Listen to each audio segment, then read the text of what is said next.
Membaca berita bahwa pemerintah akan menalangi mega skandal Jiwasraya 20 triliun pakai APBN, maka saya komentar, wah seru ini bernegaranya. Selamat, baru tahu korupsi pejabat, korupsi di BUMN, kolusi kelompok pendukung dan oligarki ditanggung rakyat. Enak banget jadi pejabat sekarang ya, sirik gue, asli sirik. Dana talangan Jiwasraya mungkin ini solusi buat para nasabah Jiwasraya. Sisi lain, ini membuktikan keras kepalanya banyak pejabat bahwa nanti takut sistemik lah, mengancam ekonomi lah, takut nama baik hilang lah. Bos, yang geblek jangan dilindungi atau kalian merupakan bagian dari sistem yang bermasalah. Biarkan yang salah yang menanggung. Kita melihat hal beginian paling gerundel, kuapok lu. Tapi begitu melihat melindungi kesalahan dan kebobrokan pakai APBN, kita berkata, kuapok muka pandul. Makanya bernegara jangan berbisnis. Semua itu hanya sarana buat bancaan, bagi-bagi porsi. Lah enak yang dapat, terus yang hilang filenya di kejaksaan. Ya enak juga, wis cocok wis iki. Surga banget deh kesannya para kriminal di negara ini ya. Ini negara para berdebah emangnya. Ya nggak begitulah ngurus negara. Old mind dan old system harus diubah. Itu fundamental berpikir. Cara lama yang sudah puluhan tahun tidak mau diubah. Itu yang membuat kalian punya banyak uang di luar negeri kan ya. Karena itu nggak bakal kalian mau berubah. Lah enak, ngapain berubah? Oke lah, banyak yang sudah diubah saat ini di Indonesia. Kita akui ada pembangunan bagus, iya, tapi belum menunjukkan hasil positif. Kita belum jadi negara pemenang. Kita masih pakai GBHN negara lain. Kita masih kejepit di gambar map buatan orang lain atau negara lain. Kita tidak punya nation interest yang berdaulat. Paling hanya proyek negara dan anggaran yang dibicarakan. Bukan grand plan mau jadi apa negara ini. Di sini terpancing kita selalu untuk membantu dan memberikan kontribusi. Banyak orang yang kepala dingin melihat pendekatan bosman sebagai alternatif. Namun kalau otak pendek dan gak berilmu, bahkan mengirim buzzer menganggap bosman ini anti pemerintah. Gak pernah kita ini anti. Kita selalu memberikan masukan agar lebih baik lagi. Memang karena school of thought-nya beda, jadi landasan keilmuannya beda, muscle knowledge-nya beda, terlihat anti. Karena saat ini cara mendoktrinnya adalah apapun yang beda artinya melawan. Ngono ya. Padahal ini semua adalah perilaku alami. Contoh ikan selalu berenang melawan arus. Hanya ikan mati yang ikut arus. Begitu cara melihat perbedaan. Lupa, buzzer mah gak peduli sama bangsa negara ya. Pokoknya hanguskan orang yang berbeda dengan pejabat sekarang. Pejabat sekarang selalu benar dan berpikir untuk rakyat. Tidak ada cara yang lebih baik dari cara pejabat sekarang. Titik. Mudah-mudahan gak resesi 2 kuartal berturut-turut. Kalau ternyata 3 kuartal ke depan minus, bahkan 4 kuartal minus, yopo.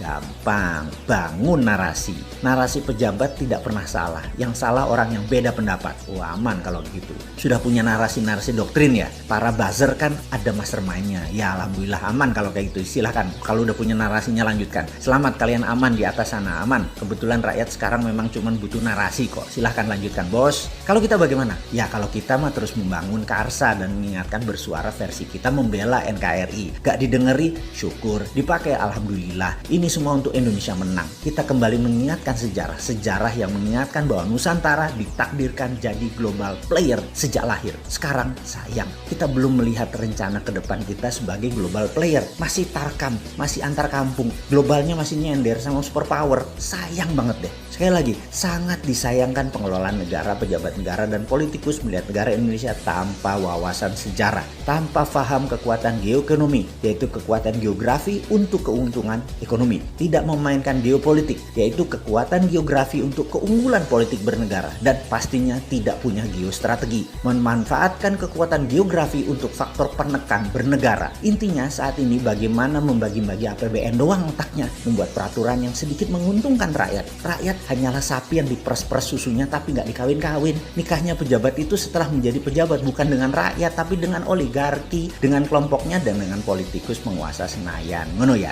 Oke, rakyat habis digrepek-grepek doang dan herannya rakyat gak kapok-kapok malah memuja-muja pejabat seperti itu. Hero-nya dijunjung. Top dah doktrin dan propagandanya. Top Marco top. Kagum gua. Udah selesai ngegosip, kita lanjut. Kita menengok sejarah sebentar. Kita tahu doktrin jalur sutra itu seakan-akan jalur hebat. Karena mungkin banyak pejabat sekarang kemakan propaganda film Tiongkok dan berbisnis dengan Tiongkok kedalaman. Sampai budaya dan doktrin gak bisa dibedain. Jalur sutra di abad pertengahan mendadak jalurnya sepi. Kota-kota Eropa Timur dan Asia Barat yang tadinya jalur ekonomi mati hanya kurang dari 50 tahun. 50 tahun dari apa? Dari majunya dunia maritim perkapalan di abad 14 dan 15 sehingga pada perjanjian Zaragoza dunia dibagi oleh dua raja laut, Portugis di sisi timur, Spanyol di sisi barat. Ini kayak kita sekarang Tiongkok Amerika lah kira-kira ya. Spanyol ke Amerika Utara Selatan, Portugis ke India sampai timur jauh yaitu Nusantara. Jalur sutra kalau dengan jalur maritim atau maritim lain tersebut beda.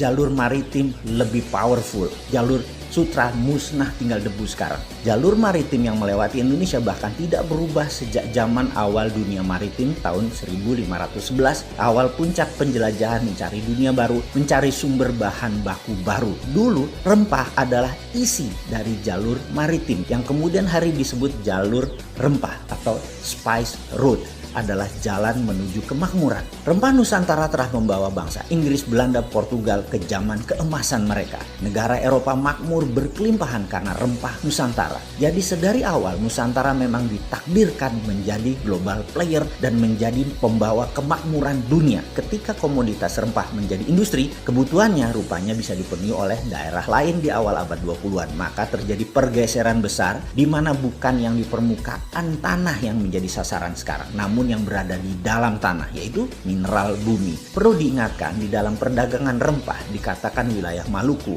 wilayah Pulau Run misalnya. Jangan bayangkan kekuatan militer yang berkuasa. Sejak awal Bulognya Maluku sudah berdiri, namanya Untatang, yang membagi rata petani dan deal dengan pihak asing. Pedagang Arab, pedagang Tiongkok, sampai Portugis, Inggris adalah Untatang ini.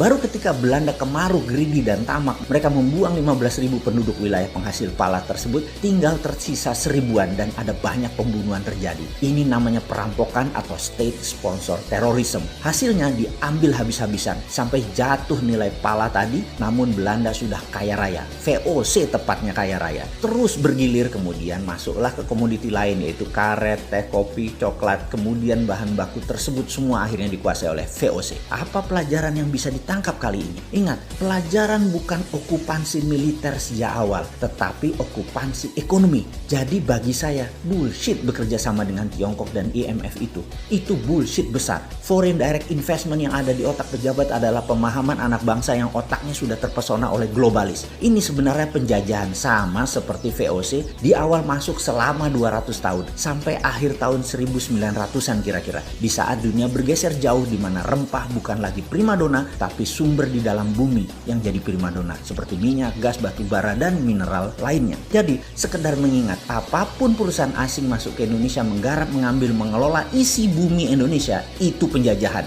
Ide ini maka saya tekankan, kalau mandat di tangan generasi muda di tahun 2024, tidak ada perusahaan tambang di Indonesia milik asing. Setidaknya 50% adalah lokal, di mana proses hilirisasi setelah tambang tadi, mineral tadi, hilirisasinya 100% lokal. Cukup sudah dibodohi oleh asing selama 300 tahun diambil rempah dan apapun yang dihasilkan oleh alam Indonesia. Namun begitu bahan baku alam di Indonesia disentuh asing dan didiamkan, artinya dua. Satu, geblek tidak paham nasionalisme. Yang kedua adalah memang kaki tangan asing.